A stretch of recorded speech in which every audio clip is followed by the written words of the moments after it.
کی کتاب اور اس کا پہلا باب اور اس کی 5ویں اور 6ٹھی آیت ہم پڑھیں گے پرانے عہد نامہ میں سے، انبیاء اسلام میں سے، پرانے عہد نامہ کے آخری جو کتب ہے ان میں سے ناہوم کی کتاب سے اگلی کتاب ہے، اور اسی طرح ہجری اور ملاکی اور زکریا سے پہلے ہے حبقوق کی کتاب، اور 5ویں آیت میں لکھا ہے، کیونکہ ایمان میں ہم دیکھتے ہیں کہ لکھا ہے کہ یہ پہلے سے آگاہ کیا گیا ہے، اس کے بارے میں پہلے سے بتایا گیا ہے، پہلے سے پیشن گوئی کی جا چکی ہے، اور لکھا ہے قوموں پر نصرت کرو، 5ویں آیت کو پہلے بات میں، قوموں پر نصرت کرو اور دیکھو، متعجب ہو، کیونکہ میں تمہارے ایام میں ایک ایسا کام کرنے کو ہوں کہ اگر کوئی تم سے اس کا بیان کرے تو تم ہرگز باور نہ کرو گے۔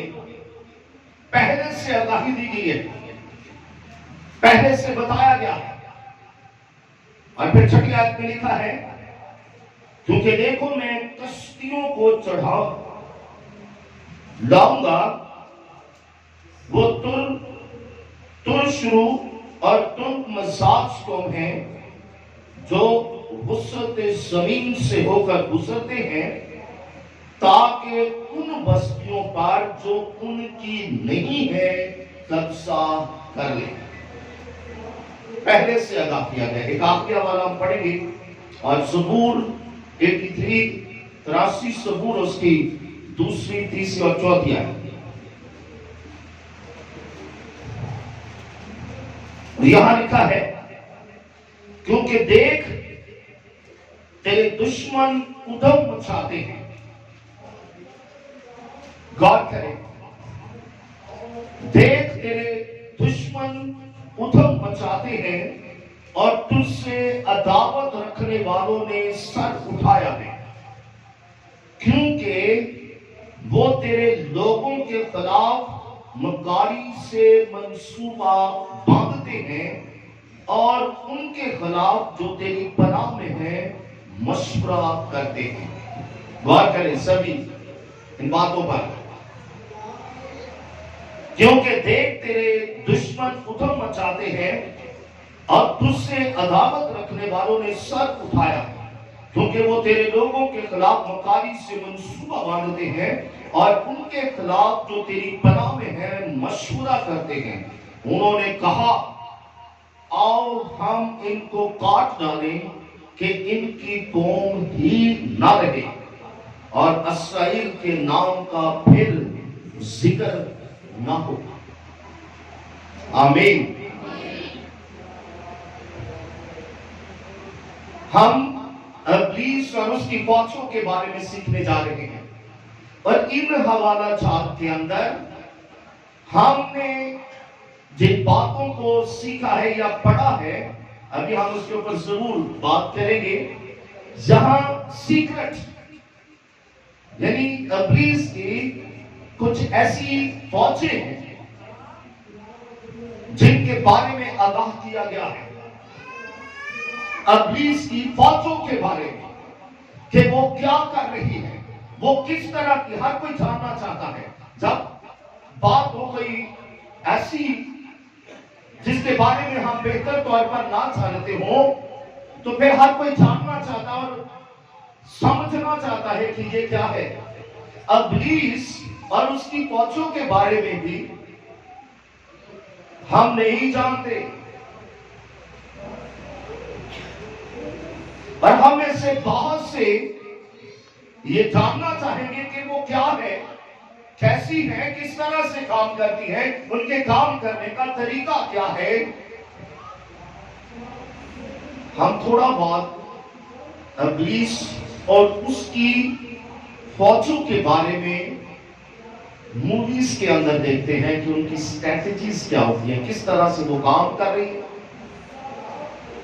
بظاہر تو ہمیں وہ ایک شغل یا ایک وقت گزارنے کا یا انجوائے کرنے کا ایک ٹائم نظر آتا ہے جب ہم ہارر موویز دیکھتے ہیں، आर्टिफिशियल चीजें नजर आ रही होती हैं कि जैसे ये सिर्फ एक मूवी बनाने के लिए किया गया, मगर हकीकत में वहां पे भी प्रेजेंट किया जाता है इब्लीस को और उसकी फौजों को और उनके काम के बारे में आगाह किया जाता है।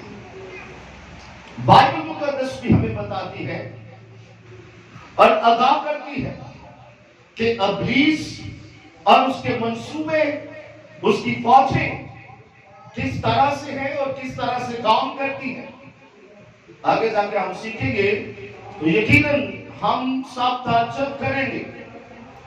बहुत कुछ ऐसा है कि जब हम उसे जानेंगे तो हकीकत में अपनी जिंदगी में इब्लीस के मंसूबों को काम करता हुआ देख सकेंगे। हमें फौरन पता चलेगा कि कौन सी जगह पे इब्लीस मेरे खिलाफ काम कर रहा होता है।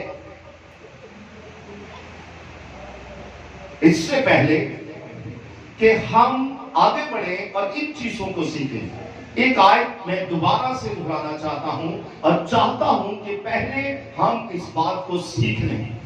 सबसे पहली बात तो ये है कि खुदावंद यीशु मसीह इब्लीस, मौत और कब्र पर फातेह हैं और इब्लीस, मौत और कब्र पर फतह पा चुके हैं। उसने उसके सारे मंसूबों को, उसकी तमाम तरह की फौजों को रौंद डाला, उसके सारे मंसूबों को नाकाम कर दिया है और उस पर गालिब आ चुका है। और जब हम उस यीशु में हैं तो हम भी इब्लीस और उसकी सारी फौजों पर गालिब हैं। कब? किस वक्त? जब हम पूरे तौर पर खुदा यीशु मसीह में हैं। हालेलुया।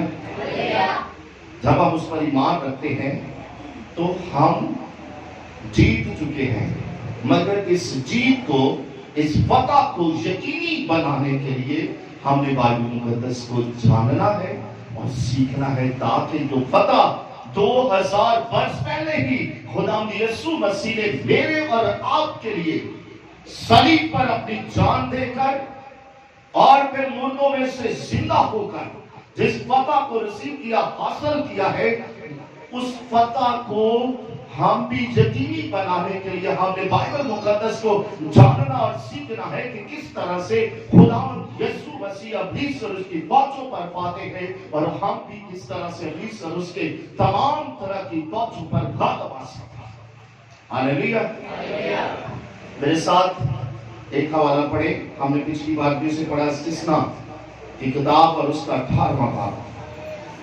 आए शुरू में बाइबल की इस्तिस्ना की किताब,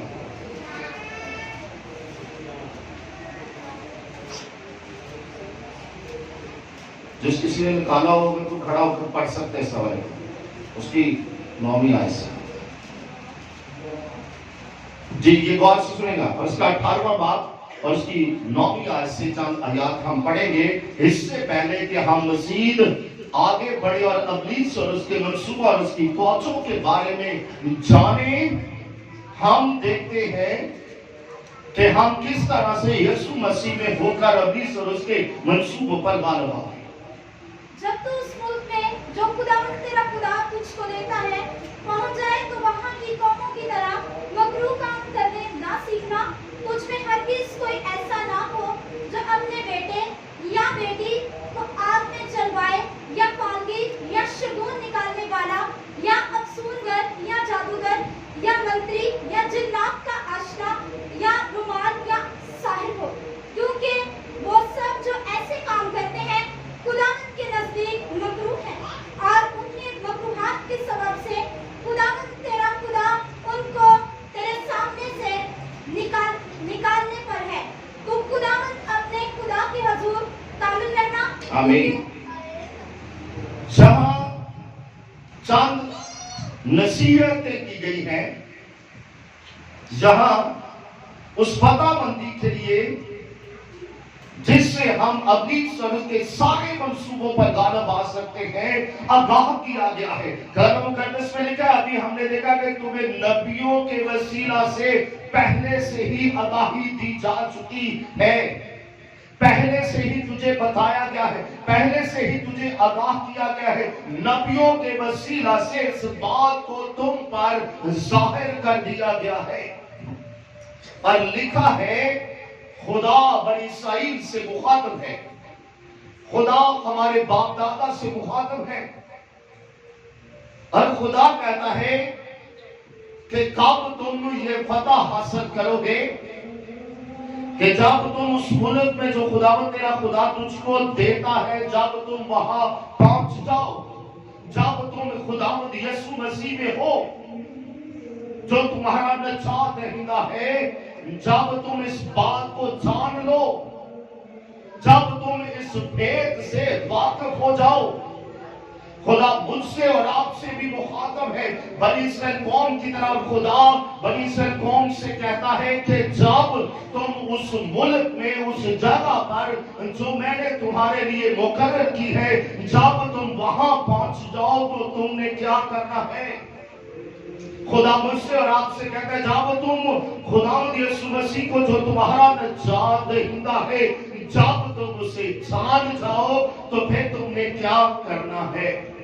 सुनिएगा, वो कहता है तुझ में हरगिज़ कोई ऐसा ना हो, ये गौर करिए, मुझसे और आपसे कहा जा रहा है, तुझ में से हर कोई, तुझ में से कोई भी ऐसा ना हो जो अपने बेटे या बेटी को आग में चलवाए, या फालगीर, या शगुन निकालने वाला, या अफसूनगर, जादूगर, या मंत्री, या जनाब का आशना, या रुमाल, या साहर हो, क्योंकि वो सब जो ऐसे काम करते हैं खुदावंद के नजदीक मकरूह है। सुने, इनमें से कोई काम भी, कलाम मुकद्दस में लिखा, खुदा कहता है कि इनमें से कोई काम भी ना तुम करना, ना तुम्हारी औलाद करे, इनमें से किसी काम में भी तुम इन्वॉल्व ना होना, क्योंकि ये सब के सब काम खुदा की नजर में बदी है, मकरूह है, गुनाह है। इनमें से कोई काम भी ना तुम करना, ना तुम्हारा बेटा या तुम्हारी बेटी इनमें से किसी काम में इन्वॉल्व हो। और ये याद रखो, खुदा आगाह कर रहा है, पहले से आगाही दी जा रही है कि तुम में से कोई ऐसा ना हो जो कोई ऐसा काम करे, इनमें से कोई जादूगरी, कोई सूर निकालने वाला, कोई हर तरह की पालखीर और हर तरह के ये छोटे छोटे हमारी जिंदगी में लगते हैं काम, जबकि खुदा की नजर में ये बहुत बड़ा गुनाह है। और लिखा है इनमें से कोई काम भी ना तुम करना, ना तुम्हारी नस्ल में से, औलाद में से तुम्हारी बेटी या बेटा इसमें इन्वॉल्व हो, क्योंकि ये सब के सब काम खुदा की नस्ल में मकरूह है। और याद रखें, खुदा कभी मजाक नहीं करता, वो जोक नहीं करता, कभी मजाक नहीं करता किसी से। खुदा जो कहता है वो हमेशा सीरियसली कहता है। कई बार हम इसे इसी समझते हैं, किसी काबिल ने अपना ख्याल पेश कर दिया, मगर बाइबल हमें बताती खुदा कभी मजाक नहीं करता, कभी जोक नहीं करता। जो कुछ वो कहता है वो हकीकत में कहता है। और लिखा है कि ये सारे के सारे काम उसकी नजर में मकरूह है, और इसी सबब से खुदा उनके खिलाफ, खुदा उनको नेस्तो नाबूद कर देता है, खुदा उन्हें बर्बाद करने को है। और लिखा है अगली आयत के अंदर, लिखा है क्योंकि वो सब जो ऐसे काम करते हैं खुदावंद के नजदीक मकरूह है, और इन ही मकरूहात के सबब से खुदावंद तेरा खुदा उनको तेरे सामने से निकालने पर है। कब? खुदा कहता है ऐसे कामों की वजह से, ایسے گھناؤنے کاموں کی وجہ سے خداوند تیرا خدا ان سب کو جو اس طرح کے کاموں میں انوالو ہیں ان سب کے خلاف ہے اور ان سب کو تیرے سامنے سے نکالنے کو ہے، بھگانے کو ہے، انہیں شکست دینے کو ہے، انہیں تباہ کرنے کو ہے، برباد کرنے کو ہے، مگر تو یہ کرنا۔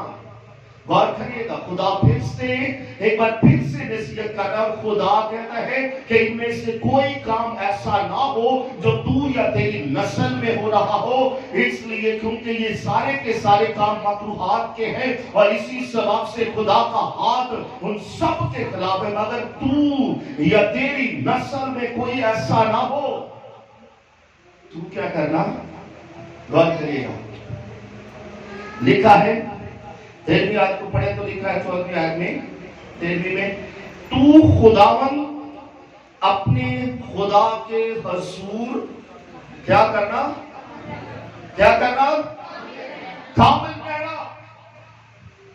نصیحت کی جا رہی ہے، آگاہ کیا جا رہا ہے، کوئی تم میں سے ایسا نہ ہو جو ایسے کاموں میں انوالو ہو، بلکہ تم کیا کرنا؟ تم خداوند اپنے خدا کے حضور کیا کرنا؟ سبھی بولیں، کیا کرنا؟ کامل رہنا۔ ایسا نہ ہو کہ میرا ہاتھ تجھ پر بھی بڑھ جائے، کیونکہ میں مذاق نہیں کر رہا، میں سیریس ہوں، میں جوک نہیں کر رہا، میں سیریسلی کہہ رہا ہوں کہ اگر تم میں سے بھی کوئی ایسی کسی بات میں یا کام میں انوالو ہوا تو وہ بھی میرے ہاتھ سے نہ جائے۔ اس لیے تم کیا کرنا؟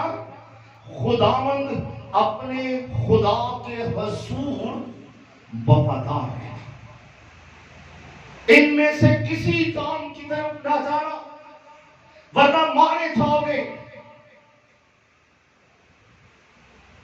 ہاللیلویا۔ تم خداوند اپنے خدا کے حضور کامل رہنا تاکہ تم کیا کرو؟ فتح پاؤ۔ ہاللیلویا۔ ہمارے پاس یہ ایکسپیرینس ہے، ہمارے پاس ایک تجربہ ہے کہ اگر لشکر بھی ہو جس میں کتنی بدروہوں کا کہ کم سے کم 2000 سے زیادہ بدروہ ہیں تو ایک لشکر بنتا ہے، اگر لشکر بھی ہو یعنی 2000 سے زیادہ بھی ہو تب بھی میرا کہنا کافی ہے کہ چھوڑ اس بدر کو یسوع مسیح کے نام سے اور بھاگ لے یہاں سے۔